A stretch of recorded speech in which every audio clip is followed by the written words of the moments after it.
क्या है हमारा टॉपिक नंबर 2? बहुत ही छोटा चैप्टर है, बहुत कोई बड़ा चैप्टर नहीं है। टॉपिक हमारा 2 है रिसोर्स एंड देयर कंजर्वेशन। ठीक है, सेकंड टॉपिक है रिसोर्स एंड देयर कंजर्वेशन। तो एक बार आप अगर मुझे बता दें कि मेरी आवाज आपको क्लियर आ रही है तो वेल एंड गुड है, क्योंकि उसके बाद हम क्लास को कंटिन्यू कर सकते हैं।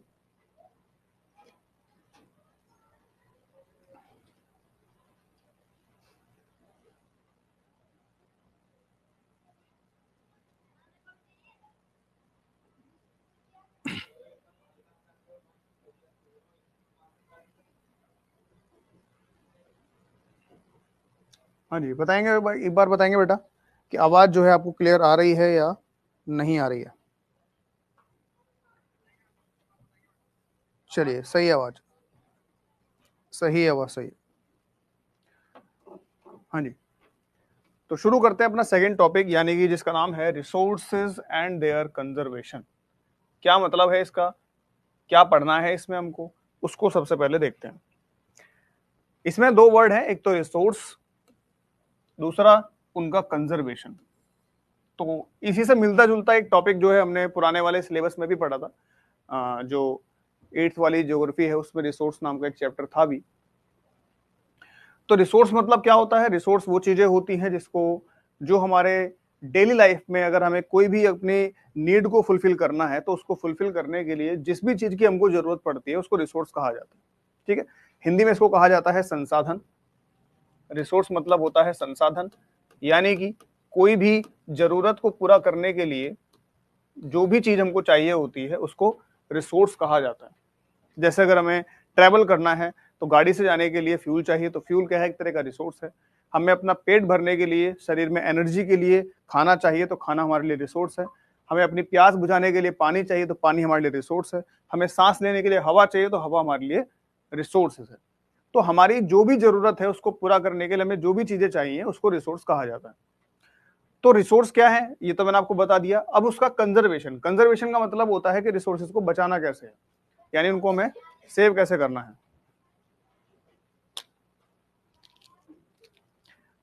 रिसोर्सेज को बचाना कैसे है, कंजर्व कैसे करना है। ठीक है, तो सबसे पहले देखते हैं रिसोर्सेज। तो रिसोर्सेज कौन कौन से हैं, कितने तरह में, कितने टाइप में हम उसको डिवाइड कर सकते हैं, तो पहले वो देखते हैं।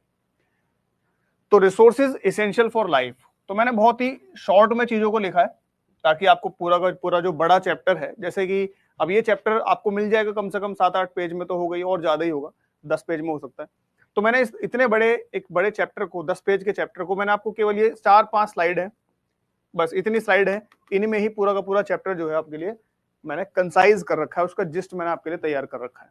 ठीक है, और खुद ही तैयार किया है, अपने हाथों से ही किया है, तो इसलिए कोई इसमें कमी की गुंजाइश है नहीं। तो इसमें ऐसा नहीं हो सकता कि जैसे कोई मशीन से अगर मैंने कोई काम कराया हो तो अगर कोई चीज छूट गई हो तो ऐसा नहीं होगा। ठीक है, क्योंकि खुद ही मैंने सारी चीजें बनाई हैं, तो गलती की जो गुंजाइश होगी बहुत ही कम होगी, ना के बराबर होगी। ठीक है, अगर कोई होगी भी तो फिर उसको अपडेट कर लिया जाएगा। तो रिसोर्सेज इसेंशियल फॉर लाइफ, यानी हमारी लाइफ के लिए जो हमारे रिसोर्सेज बहुत जरूरी हैं वो कौन कौन से हैं? तो वो हैं जी आपके, जैसे एयर है, वाटर है, सॉइल है, ये हमारे ऐसे रिसोर्सेज हैं जो लाइफ के लिए बहुत ज्यादा इसेंशियल हैं, जरूरी हैं। रिसोर्सेज फॉर मटेरियल्स, यानी कि अगर हमें कोई चीज बनानी है तो उसके लिए कौन से रिसोर्सेज जरूरी हैं, जैसे लकड़ी है, मार्बल है, कोल है, गोल्ड है, एटसेट्रा। ये वो रिसोर्सेज हैं जिससे हम दूसरी चीजें बना सकते हैं, दूसरे मटेरियल्स बना सकते हैं। फिर एक रिसोर्सेज होते हैं एनर्जी के लिए, यानी एनर्जी के लिए कौन से रिसोर्सेज यूज किए जाते हैं, जैसे कोयला, water, petroleum, natural gas, sunlight, wind, etcetera. यानी ये वो रिसोर्सेज हैं जिनसे हम एनर्जी बना सकते हैं। ठीक है, जैसे कोयले से एनर्जी बनाई जाती है, पानी से एनर्जी बनाई जाती है, जिसको हाइड्रो इलेक्ट्रिसिटी कहते हैं। पेट्रोलियम एक एनर्जी का सोर्स है। ठीक है, नेचुरल गैस एनर्जी का सोर्स है। सनलाइट से हम एनर्जी बनाते हैं, सोलर एनर्जी। और विंड से एनर्जी बनाई जाती है, विंड एनर्जी। ठीक है, तो ये कुछ रिसोर्सेज हैं। आगे चलते हैं। हाँ, अब इसके बाद हम रिसोर्सेज को, आपको पता है कि दो टाइप में डिवाइड किया जाता है, एक होते हैं रिन्यूएबल रिसोर्सेज, दूसरे होते हैं नॉन रिन्यूएबल रिसोर्सेज। अब ये होते क्या है तो हम पढ़ चुके हैं, ये हमने पुराने वाले सिलेबस में भी कवर कर रखा है कि रिसोर्सेज के जो दो टाइप्स हैं, रिन्यूएबल और नॉन रिन्यूएबल, इनमें डिफरेंस क्या होता है। लेकिन इसमें आपको कुछ 2-3 फैक्ट्स हैं एक्स्ट्रा जो आपको इसमें मिलेंगे, तो उनके बारे में आपको जैसे कुछ टर्म्स मिल जाएंगी, कुछ फैक्ट मिल जाएंगे, तो वो आपको याद करने हैं। सबसे पहले आप उसको एक बार रिवाइज कर लीजिए कि रिन्यूएबल होते क्या हैं। तो रिन्यूएबल वो रिसोर्सेज होते हैं जिनको आप दोबारा बना सकते हो, जो कभी खत्म नहीं होंगे, उनको रिन्यूएबल रिसोर्स कहा जाता है। ठीक है। नॉन रिन्यूएबल रिसोर्सेज वो होते हैं जो खत्म हो जाएंगे तो दोबारा नहीं बन पाएंगे, यानी जो खत्म हो सकते हैं, जिनको दोबारा नहीं बनाया जा सकता, ठीक है, जल्दी से नहीं बनाया जा सकता, तो उनको कहा जाता है नॉन रिन्यूएबल रिसोर्सेज। ठीक। अब क्या क्या पॉइंट्स हैं इसमें? तो renewable resources are renewable as long as we are able to manage them in a sustainable manner. यानी रिन्यूएबल रिसोर्सेज तब तक रिन्यूएबल रहते हैं जब तक हम उनको सही तरीके से इस्तेमाल करते हैं, सस्टेनेबल मैनर में इस्तेमाल करते हैं। जैसे एग्जांपल के लिए सोलर एनर्जी है, विंड एनर्जी है, हाइड्रो एनर्जी है। तो ये ऐसे रिसोर्सेज हैं जिनको अगर हम सही तरीके से यूज करें तो ये हमेशा हमारे लिए प्रोवाइड रहेंगे, हमारे लिए हमेशा अवेलेबल रहेंगे। ठीक है।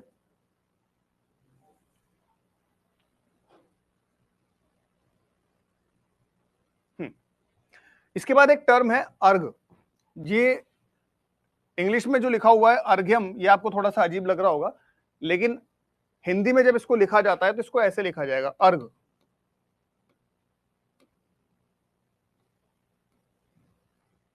ठीक है, ये भी थोड़ा सा मुझे लग रहा है, हाँ वैसे अर्घ यही है, ये घा है, घा, धा नहीं है। एक मिनट, इसको थोड़ा पतले पेन से लिखना पड़ेगा।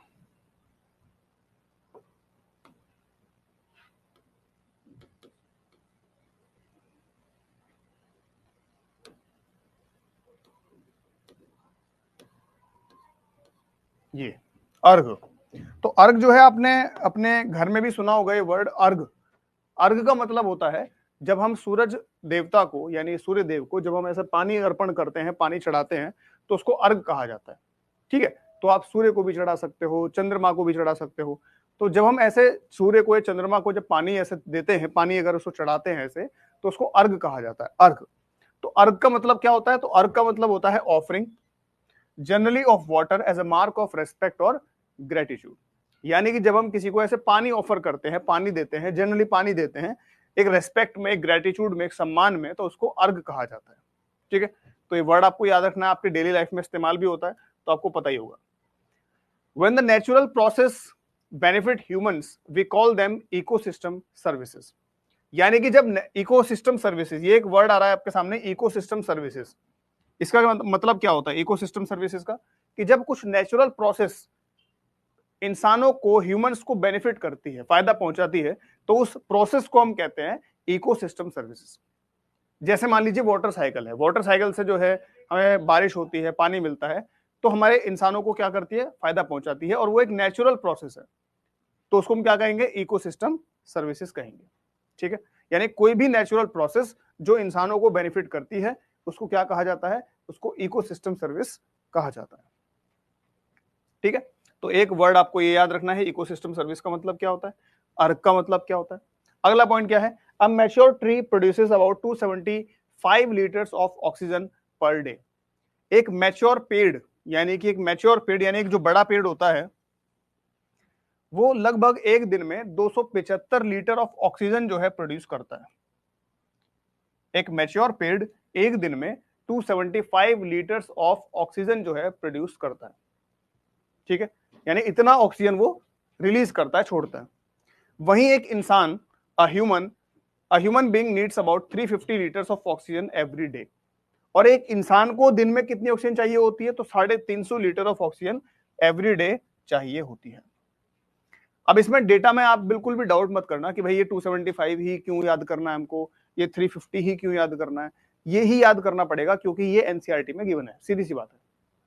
इसमें ना तो मैं कोई छेड़छाड़ करूंगा, ना आपको करना है। जो डेटा लिखा है वही डेटा आपको याद करना है।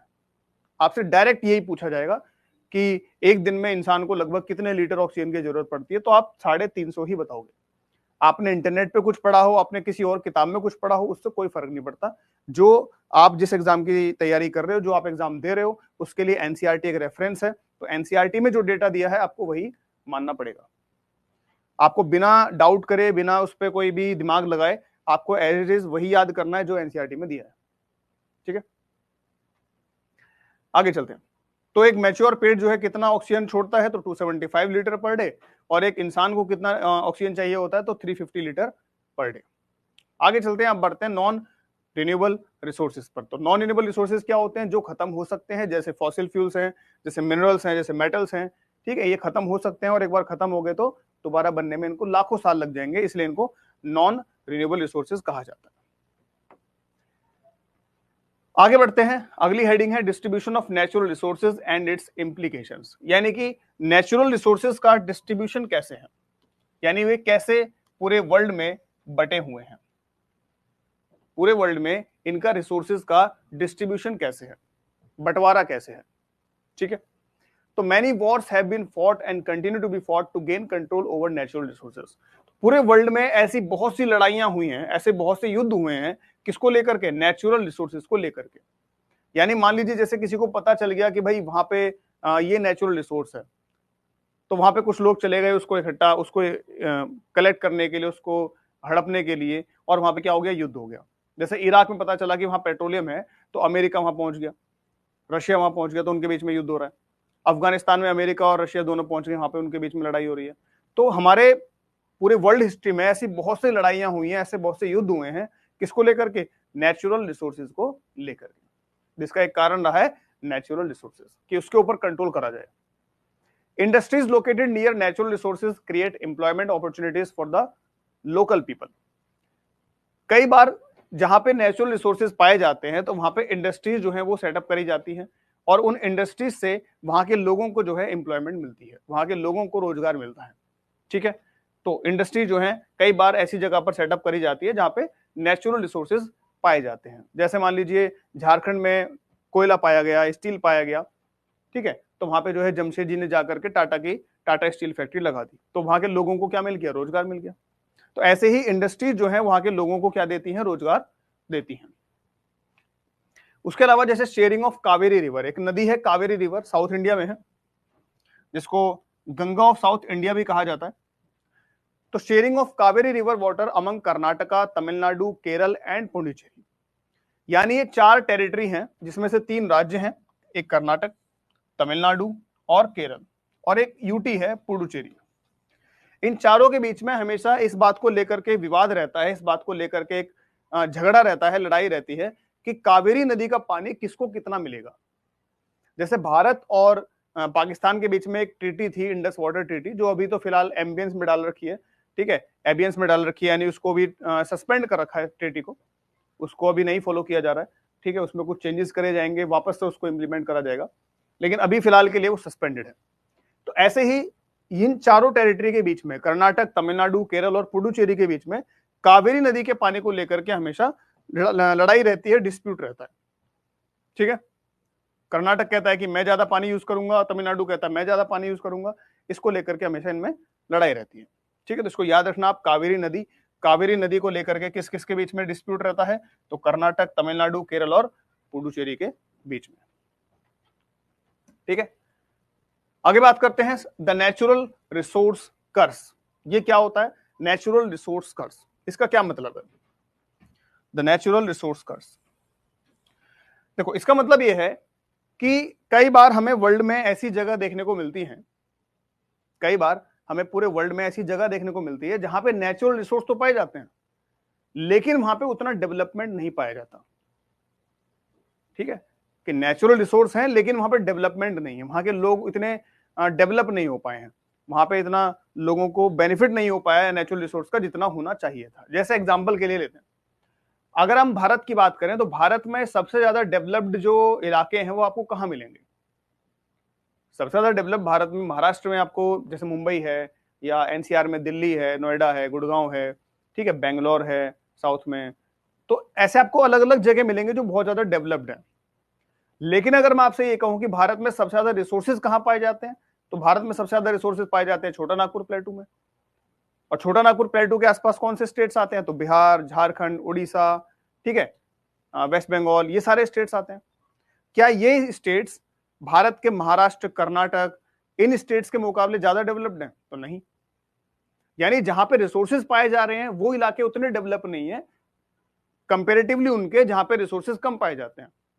तो इसी चीज को कहा जाता है नेचुरल रिसोर्स कर्स। अगर हम वर्ल्ड की बात करें तो वर्ल्ड में जैसे सबसे ज्यादा रिसोर्सेज कहां पाए जाते हैं, तो अफ्रीका में।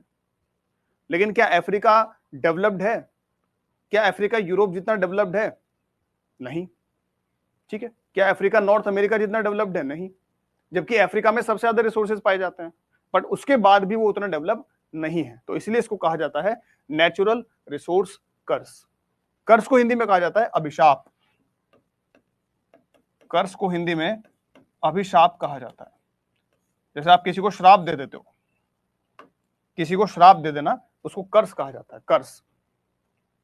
ठीक है, क्या लिखा है इसमें कि some reasons rich in natural resources, कुछ ऐसे इलाके होते हैं जो नेचुरल रिसोर्सेज में बहुत रिच होते हैं, can experience slower economic growth and development. लेकिन वहां पे बहुत ही स्लोअर इकोनॉमिक ग्रोथ और डेवलपमेंट होती है। A phenomenon economist call the natural resource curse, जिसको इकोनॉमिस्ट क्या कहते हैं? नेचुरल रिसोर्स कर्स, या फिर एक और नाम होता है इसका पैराडॉक्स ऑफ प्लेंटी। इसको भी याद रखना कि दोनों नामों से जाना जाता है, नेचुरल रिसोर्स कर्स या फिर पैराडॉक्स ऑफ प्लेंटी। आपसे एग्जाम में दोनों देकर के पूछ सकता है कि नेचुरल रिसोर्स कर्स क्या होता है या फिर पैराडॉक्स ऑफ प्लेंटी क्या होता है। फिर आपको ऐसे 4 स्टेटमेंट दी जाएगी, इसमें से एक आंसर होगा।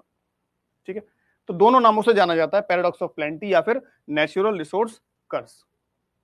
क्लियर है? आगे बढ़े, आगे बात करते हैं restoration and regeneration of renewable resources.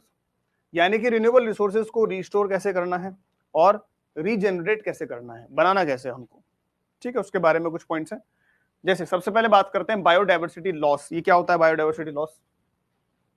Biodiversity मतलब होता है कि कितनी विविधता है, कितनी डाइवर्सिटी है हमारे आसपास की चीजों में, उसका लॉस, यानी वो धीरे धीरे खत्म हो रही है, वो धीरे धीरे कम होती जा रही है। तो बायोडायवर्सिटी लॉस का मतलब होता है the decline in the variety of life on earth. यानी अर्थ के ऊपर जो लाइफ में वैरायटी है कि अलग अलग तरह के जीव पाए जाते हैं, अलग अलग तरह के पौधे पाए जाते हैं, अलग अलग तरह के पक्षी पाए जाते हैं, अलग अलग तरह के कीड़े मकोड़े पाए जाते हैं, अगर उनमें डिक्लाइन हो रहा है, अगर उनमें कमी आ रही है, तो इसको कहा जाता है बायोडायवर्सिटी लॉस। मान लीजिए कोई एक ऐसी स्पीशीज है जो धीरे धीरे खत्म होती जा रही है, तो उसको हम क्या कहेंगे? बायोडायवर्सिटी लॉस हो रहा है। कोई एक पौधा है जो धीरे धीरे खत्म होता जा रहा है, तो वो एक तरह से बायोडायवर्सिटी लॉस होगा। ठीक है, आगे देखते हैं extraction rate of groundwater is higher than the rate at which the water table is replenished. यानी कि जो ग्राउंड वाटर है, ग्राउंड वाटर क्या होता है? जो हम जमीन में से पानी निकालते हैं, जैसे हैंडपंप चलाते हैं तो हैंडपंप से चला करके पानी आता है। पानी कहां से आता है? वो जमीन के अंदर से आता है, तो उसको कहा जाता है ग्राउंड वाटर। जो धरती के अंदर से पानी आता है उसको ग्राउंड वाटर कहा जाता है। अब ग्राउंड वाटर ऐसा नहीं कि वहां पे पहले से ही भरा हुआ था, नहीं, वहां पानी जाता कैसे है? वो पानी भरता है। कैसे भरता है? तो जब बारिश का पानी नीचे आता है धरती पर, तो धरती जो है उस बारिश के पानी को सोख लेती है, और वही बारिश का पानी जो है धरती के नीचे चला जाता है, जिसको ग्राउंड वाटर कहा जाता है। अब अगर हम उस ग्राउंड वाटर को लगातार निकालते रहें, उसको खाली करते रहें, तो एक ना एक टाइम बाद आकर के वो खत्म हो जाएगा। ठीक है, तो हमें क्या करना चाहिए? जितना पानी हम उसमें से निकाल रहे हैं उतना ही उसको दोबारा भरना भी है, लेकिन हम भर उतना नहीं रहे हैं, लेकिन निकाल ज्यादा रहे हैं। तो इसीलिए इसको कहा गया है कि extraction rate of ground water, यानी ग्राउंड वाटर को जो निकालने का जो रेट है, निकालने की जो स्पीड है, वो ज्यादा है, is higher than the rate at which the water table is replenished. यानी जिस स्पीड से हमें पानी उसमें दोबारा भरना चाहिए, उससे ज्यादा स्पीड से हम पानी को यूज कर रहे हैं, तो वो वाटर टेबल नीचे होती जा रही है, ग्राउंड वाटर नीचे होता जा रहा है। ठीक है, इसलिए हर साल जो है वाटर टेबल कहीं ना कहीं थोड़ी बहुत नीचे हो जाती है। ठीक है, सॉरी। आगे बात करें, chemical fertilisers and pesticides has led to soil degradation. यानी कि जब हम खेतों में केमिकल फर्टिलाइजर्स का इस्तेमाल करते हैं, यानी ऐसे फर्टिलाइजर जिसमें केमिकल्स मिले हुए हैं, या फिर पेस्टिसाइड्स का इस्तेमाल करते हैं, तो उससे क्या होता है कि मिट्टी जो है वो डिग्रेड होती है, सॉइल डिग्रेडेशन होता है, मिट्टी जो है वो खराब होती है। यानी हम इस्तेमाल तो इसलिए करते हैं केमिकल फर्टिलाइजर की ज्यादा अच्छी फसल हो, पेस्टिसाइड का इस्तेमाल करते हैं ताकि ज्यादा अच्छी फसल हो, लेकिन उससे नुकसान ये होता है कि मिट्टी खराब होती है। तो इसका एग्जांपल है पंजाब। तो Punjab is now facing the issue of depletion in ground water. Punjab में जो है ग्राउंड वाटर जो है वो भी बहुत कम हो चुका है। क्यों? क्योंकि due to excessive extraction during Green Revolution. क्योंकि जब ग्रीन रिवोल्यूशन आया था 1960s में, तब उस वक्त पंजाब पे बहुत ज्यादा फोकस था, पंजाब, हरियाणा, वेस्टर्न यूपी, तो पंजाब पे बहुत ज्यादा फोकस था। और पंजाब में ज्यादा से ज्यादा फसल बनाने के लिए, ज्यादा से ज्यादा अनाज बनाने के लिए ग्राउंड वाटर को खूब इस्तेमाल किया गया, जिसकी वजह से अभी जो है पंजाब की जो ग्राउंड वाटर की जो टेबल है बहुत ज्यादा नीचे जा चुकी है। ठीक है, almost 80% of the area of Punjab has been classified as over exploited. Punjab का लगभग 80% एरिया, पंजाब का लगभग 80% एरिया जो है उसको ओवर एक्सप्लॉइटेड क्लासिफाई किया जा चुका है। पंजाब के 80% एरिया को ओवर एक्सप्लॉइटेड क्लासिफाई किया जा चुका है, यानी कि वो एरिया ऐसा है, 80% एरिया ऐसा है जिसको बहुत ज्यादा एक्सप्लॉइट किया गया है, जिसको बहुत ज्यादा यूज किया गया है, जहां का ग्राउंड वाटर बहुत ज्यादा यूज किया गया है। ठीक है, आगे बढ़ते हैं। The production of cement has been one of the most polluting industries, यानी जो सीमेंट बनाने की जो इंडस्ट्री होती है उसको one of the most polluting industry कहा जाता है। यानी सबसे ज्यादा पॉल्यूशन एक तरह से अगर कहा जाए तो कौन सी इंडस्ट्री से होता है, तो सीमेंट बनाने की इंडस्ट्री से होता है सबसे ज्यादा पॉल्यूशन। क्योंकि सीमेंट जो होता है बहुत बारीक होता है, और वो इतना बारीक होता है कि जब कई बार धूल उड़ती है या हवा चलती है तो हवा में मिक्स हो जाता है, और वो छोटे छोटे पार्टिकल्स हवा के अंदर मिक्स रहते हैं जो हमको पता भी नहीं चलते, जो हमें दिखते भी नहीं है। ठीक है, जैसे मान लीजिए कोई रेत है, जैसे मान लीजिए रेत भी जो होता है, रेत थोड़ा भारी होता है, रेत उड़ेगा अगर हवा में तो वापस आके जमीन पे बैठ जाएगा, लेकिन सीमेंट के पार्टिकल्स इतने बारीक होते हैं कि वो अगर हवा में उड़े और हवा में मिक्स हुए तो वो नीचे नहीं आएंगे वापस, वो हवा में ही रहेंगे, जिसकी वजह से क्या होता है, बहुत ज्यादा एयर पॉल्यूशन होता है। तो प्रोडक्शन ऑफ सीमेंट जो है one of the most polluting industries है वर्ल्ड की। इसके बाद आगे और बात करें इसमें तो और कुछ पॉइंट्स हैं, जैसे सीपीसीबी। सीपीसीबी क्या होता है, तो सीपीसीबी है आपका central pollution control board. CPCB होता है आपका सेंट्रल पॉल्यूशन कंट्रोल बोर्ड। मतलब यानी कि हमारे भारत में ये देखने के लिए कि भाई कोई भी जगह पे ज्यादा पॉल्यूशन हो रहा है या नहीं हो रहा है, उसके लिए गाइडलाइंस बनाने के लिए कौन है, तो वो है सीपीसीबी। सीपीसीबी क्या करता है कि पॉल्यूशन ना हो, पॉल्यूशन को रोकने के लिए क्या बनाता है, रूल्स बनाता है, गाइडलाइंस बनाता है कि भाई आपको ये रूल्स फॉलो करने पड़ेंगे। तो ऐसे ही सीपीसीबी ने कुछ गाइडलाइंस बनाई थी, किसके लिए, सीमेंट फैक्ट्रीज के लिए, कि भाई आपको जो है सीमेंट फैक्ट्रीज को ये कुछ रूल्स फॉलो करने पड़ेंगे। किसके लिए, to ensure that the pollution is minimised और एलिमिनेटेड, ताकि पॉल्यूशन को बहुत ज्यादा कम किया जा सके या खत्म किया जा सके। तो पॉल्यूशन को कम करने के लिए या खत्म करने के लिए सीमेंट फैक्ट्रीज के लिए सीपीसीबी ने क्या बनाई है, गाइडलाइंस बनाई है, यानी कि कुछ रूल्स बनाए हैं। ठीक है, उसको याद रखना, किसने बनाए हैं, सीपीसीबी ने बनाए हैं। ठीक है, और किसके लिए बनाए हैं, सीमेंट इंडस्ट्री के लिए बनाए हैं। ठीक, इसने कहा कि इंस्टेड ऑफ सीमेंट, कि सीमेंट की जगह पर we should use stone and mud. हमें सीमेंट की जगह पे क्या इस्तेमाल करना चाहिए, स्टोन और मड का इस्तेमाल करना चाहिए। स्टोन मतलब पत्थर, मड मतलब जो कीचड़ होती है उसका इस्तेमाल करना चाहिए। उसके अलावा न्यू प्लांट बेस्ड मटेरियल्स, आप जो नया जो प्लांट बेस्ड मटेरियल होता है उसको भी इस्तेमाल कर सकते हो। एंड रिसाइकल मटेरियल्स, और जो रिसाइकल मटेरियल होता है, मान लीजिए आपका जो कोई प्लास्टिक वेस्ट है उससे आपने रिसाइकल करके कुछ चीज बना रखी है, तो वो भी आप कंस्ट्रक्शन के लिए इस्तेमाल कर सकते हैं। जैसे मैंने पढ़ा था, कहीं देखा था कि किसी जगह पर जो है सड़क जो है कई बार प्लास्टिक का जो रिसाइकल मटेरियल है उससे बनाई जा रही है सड़कें। तो आजकल ऐसी चीजें हो रही हैं कि जो प्लास्टिक का वेस्ट है या कोई भी चीज तरह का जो वेस्ट है उसे रिसाइकल करके आप उससे जो है बहुत सारी चीजें कंस्ट्रक्ट कर सकते हो सीमेंट की जगह पर। तो सीमेंट की जगह आप इन सारी चीजों को इस्तेमाल कर सकते हो। अब इनके कुछ एग्जाम्पल जो है आपकी बुक में दिए हुए हैं, जैसे जैसलमेर फोर्ट राजस्थान में, जैसलमेर फोर्ट है राजस्थान में। Mud structure built in the 12th century, ये 12वीं सेंचुरी में एक मड का स्ट्रक्चर बनाया गया था, मड से बनाया गया था। And refurbished later using sandstone, और इसको बाद में जो है इसको फिर से मरम्मत करी गई थी इसकी सैंडस्टोन की हेल्प से। ठीक है, यानी पहले इसको मिट्टी से बनाया गया था, बाद में इसको इसकी मरम्मत करी गई थी सैंडस्टोन से। उसके अलावा एक और एग्जांपल है community building in Auroville. Auroville में एक कम्युनिटी बिल्डिंग है constructed by Auroville earth institute. Auroville जो है कहां पर है, ऑरोविल आपका कहां पड़ता है, पौंडुचेरी में पड़ता है। ये आपका पौंडीचेरी में है, Auroville building, community building in Auroville, constructed by Auroville earth institute. किसने बनाई थी? ऑरोविल अर्थ इंस्टीट्यूट ने बनाई थी। ये ऑरोविल अर्थ इंस्टीट्यूट जो है ये एक UNESCO chair for earthen architecture है, ठीक है, इसको भी याद रखना, UNESCO chair for urban architecture. UNESCO chair for urban architecture कौन है? ऑरोविल अर्थ इंस्टीट्यूट, इसको ये टाइटल मिला हुआ है यूनेस्को से। Is made of mud using special techniques. तो ये जो कम्युनिटी बिल्डिंग है, एक मिनट,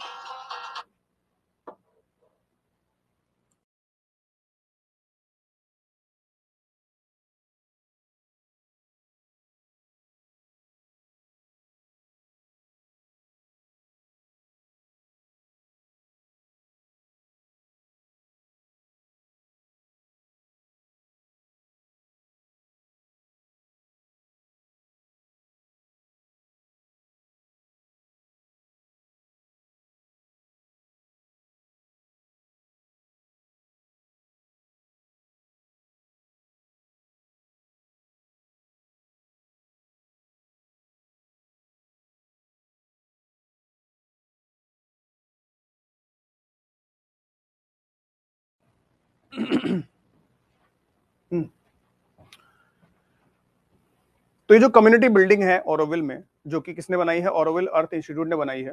ये किससे बनाई गई है? तो ये एक मड से बनाई गई है, कीचड़ से बनाई गई है, using special techniques. Special techniques को यूज करके मड से बनाई गई है। उसके बाद आगे चलते हैं, सूरपाल्स वृक्ष आयुर्वेद। ये किताब है वृक्ष आयुर्वेद, जैसे आपने आयुर्वेद सुना होगा, आयुर्वेदिक है दवाई, तो ऐसे ये किताब है वृक्ष आयुर्वेद। किसकी किताब है? सूरपाल की। तो इसको याद रखना कि वृक्ष आयुर्वेद जो बुक है किसकी है? सूरपाल की बुक है। क्या है इसमें? तो अराउंड द 10th सेंचुरी के आसपास ये लिखी गई थी, in an ancient Indian botanical science. ठीक है, इसमें क्या है? Is an ancient Indian botanical science. इसमें बोटेनिकल साइंस के बारे में दिया हुआ है। बोटेनिकल साइंस कौन सी होती है आपकी? जो पौधों से रिलेटेड होती है, ठीक है, जानवरों से रिलेटेड होती है जूलॉजी, और पौधों से रिलेटेड होती है बोटेनी।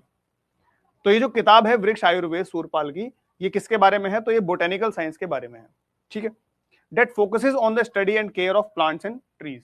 ये किस पे फोकस करती है? ये प्लांट्स और ट्री पर फोकस करती है कि भाई आपको कैसे प्लांट्स और ट्रीज का ध्यान रखना चाहिए, उनका स्टडी करना चाहिए, ठीक है। तो उसके बारे में एक किताब लिखी गई थी भारत में 10th सेंचुरी के आसपास, जिसका नाम था वृक्ष आयुर्वेद। किसकी किताब थी? ये सूरपाल की किताब थी, ठीक है। और ये किससे रिलेटेड है? तो ये बोटेनिकल साइंस से रिलेटेड है। आगे बढ़ते हैं। इन 2016 Sikkim became 100% organic state with all of its farmland certified organic. बस इसमें आप इतना याद रखना कि 2016 में सिक्किम जो है पहला राज्य बना था जिसको 100% ऑर्गेनिक स्टेट का टाइटल मिला था। यानी 2016 में सिक्किम को 100% ऑर्गेनिक स्टेट का टाइटल मिला था। मतलब क्या इसका? कि सिक्किम में जितनी भी खेती होती है, जितने भी इसमें एग्रीकल्चर होता है सिक्किम में, वो 100% ऑर्गेनिक तरीके से होता है। उसमें कोई केमिकल फर्टिलाइजर इस्तेमाल नहीं होता, कोई पेस्टिसाइड इस्तेमाल नहीं होता, यानी सारी चीजें ऑर्गेनिक इस्तेमाल करी जाती हैं, ठीक है।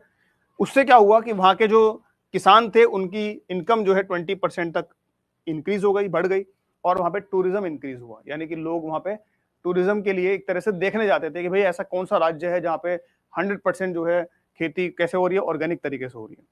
तो टूरिज्म भी बढ़ा और किसानों की जो इनकम है वो भी इंक्रीज हुई, किसानों की आय भी बढ़ी।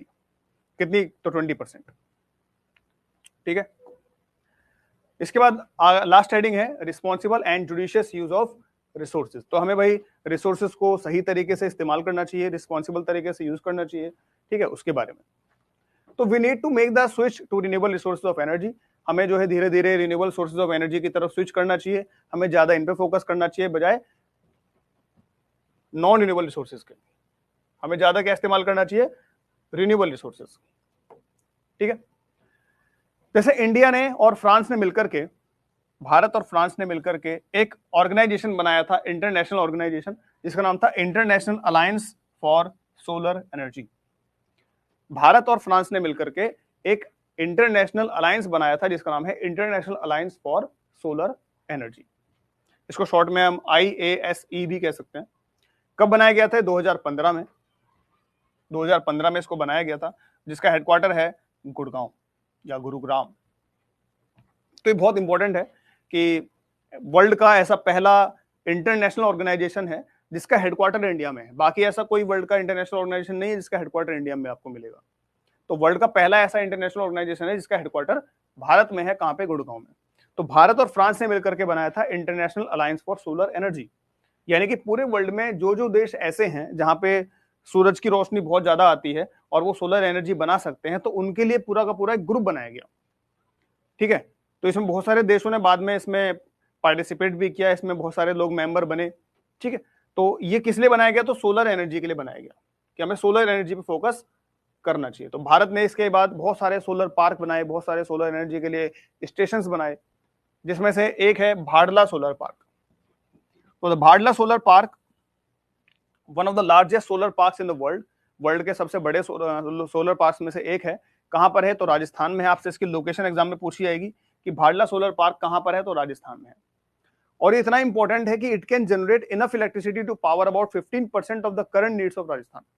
राजस्थान की जो करंट नीड है, राजस्थान की जो करंट नीड है उसका 15% अकेला कौन देता है? तो भाडला सोलर पार्क देता है। कितना? 15%। यानी राजस्थान की करंट नीड के लिए 15% अकेला भाडला सोलर पार्क प्रोवाइड कराता है। राजस्थान को जितनी भी जरूरत है एनर्जी की, उसका 15% अकेला भाडला सोलर पार्क देता है, यानी इतनी ज्यादा इलेक्ट्रिसिटी प्रोड्यूस करता है। और वर्ल्ड का सबसे मतलब largest, one of the largest solar park है पूरे वर्ल्ड का। कहां पर है? राजस्थान में है। लोकेशन आपसे पूछ सकता है एग्जाम में, तो लोकेशन आप याद रखिएगा।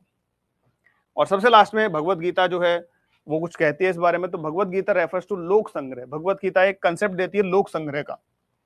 लोक संग्रह मतलब होता है the idea that everyone must transcend personal desires and act for the wellbeing of all. इसका मतलब यह है कि हर इंसान को अपनी पर्सनल यानी अपनी जो निजी इच्छाएं हैं उनको छोड़ देना चाहिए कि मुझे ये चाहिए, मुझे वो चाहिए। इसके बजाय हर इंसान को इस बात पे फोकस करना चाहिए कि लोगों के लिए क्या अच्छा है। ठीक है, ये नहीं कि भाई मुझे अपनी मौज मस्ती के लिए, मुझे अपनी इच्छाओं की पूर्ति करने के लिए अगर मैं कोई चीज इस्तेमाल कर रहा हूं तो इसका इतना इस्तेमाल करूंगा ताकि और इंसानों के लिए कुछ बचे ही ना। जैसे कुछ लोग होते हैं इतने मतलबी इंसान होते हैं कि मान लीजिए आपका एक ग्रुप है, आप 30 लोगों का आपका एक ग्रुप है और आपको 30 लोगों को कुछ खाने को दिया गया है कि भाई आपके लिए ये चीज है, कोई खाने की है, ये आपको सबको खानी है। अब कोई इंसान होता है, हर एक इंसान के अलग अलग माइंडसेट होता है। कोई इंसान ऐसा होगा वो क्या करेगा? वो ये सोचेगा कि मैं ही अकेला खा जाऊं, बाकियों को कुछ ना मिले।